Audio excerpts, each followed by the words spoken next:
joie dès le matin. Ouama et Sion avaient quitté leur village plein d'espoir pour l'avenir.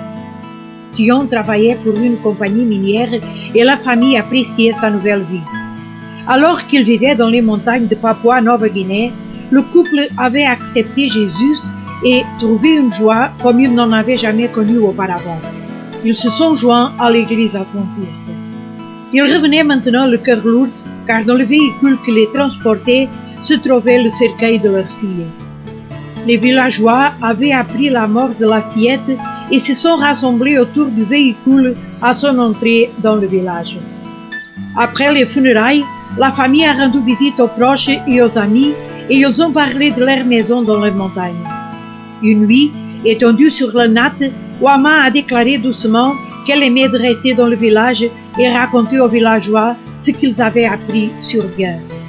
Sion avait eu la même idée et il a promis de demander sa démission de la compagnie et revenir pour aider sa femme à évangéliser le village. Ouama et leur fils de 12 ans, Gary, sont restés au village et ont commencé à inviter des personnes pour les rejoindre les sabbats pendant le culte. Plusieurs sont venus. Gary a rassemblé des enfants pour leur raconter des histoires bibliques et leur enseigner des chants sur Jésus. Il a créé un choral d'enfants qui a suscité un grand intérêt et il a invité ses camarades de classe à venir au culte.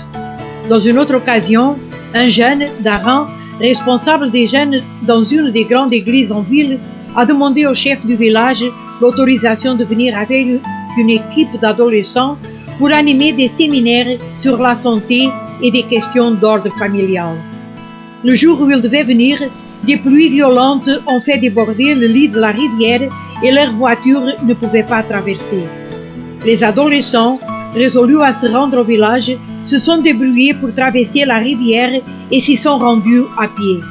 Ce week-end-là, les adolescents ont organisé plusieurs séminaires en incluant dans leur présentation de nombreuses promesses bibliques.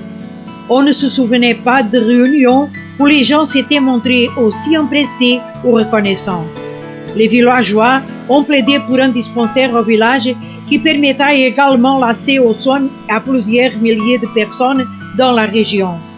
Infirmiers et infirmières adventistes viendront y travailler, participant à faire connaître les messages d'amour et guérison à des milliers de personnes qui n'en ont jamais entendu parler. Une partie de l'offrande du 13e sabbat permettra l'accès aux soins médicaux aux habitants des îles du Pacifique Sud. Merci de nous aider ce 13e sabbat.